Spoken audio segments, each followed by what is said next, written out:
Dead TNP எக்ஸாமுக்கு maths simplification இந்த sum கேட்டிருக்காங்க ஒன் டைம்.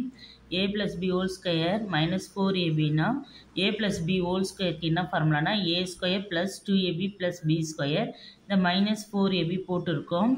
இதே தான் இப்போ பாருங்கள், இந்த ப்ளஸ் 2ab மைனஸ் 4abன்னு பார்த்தீங்கன்னா ஃபஸ்ட்டு ஏ ஸ்கொயர் இருக்குது, அடுத்தது இது சென்டர், இது ரெண்டும் ஒரே மாதிரி ஏபி இருக்கிறதுனால ஃபஸ்ட்டு பெரிய நம்பர் மைனஸ் 4ab அப்புறம் ப்ளஸ் 2ab. டிஃப்ரெண்ட் சைன்னா சப்ராக்ட் பண்ணிடணும், ஆனால் பெரிய நம்பர் சிம்பிள் தான் போடணும். ஏபி போட்டுருங்க. 4ல் 2 டிஃப்ரென்ஸ் பண்ணிங்கன்னா 2, இப்போ மைனஸ் 2ab. இப்போ ஏ ஸ்கொயர் எழுதியாச்சு, இவங்க ரெண்டு பேரும் சப்ராக்ட் பண்ணிவிட்டு போட்டாச்சு. இப்போ ப்ளஸ் பி ஸ்கொயர். இங்கே ப்ளஸ் இருந்தால் A square plus 2ab plus B square formula. அப்போது இங்கே மைனஸ் இருந்தால் இந்த இடத்துல என்ன வரும், மைனஸ் வரும். இங்கே பாருங்கள், இதுவும் ஒரே மாதிரி இருக்கா. அப்போ இங்கே ப்ளஸ் இருக்குது, இங்கே என்ன இருக்குது, மைனஸ் இருக்குது. இப்போ இந்த இடத்துல என்ன வரணும், மைனஸ் வரணும்.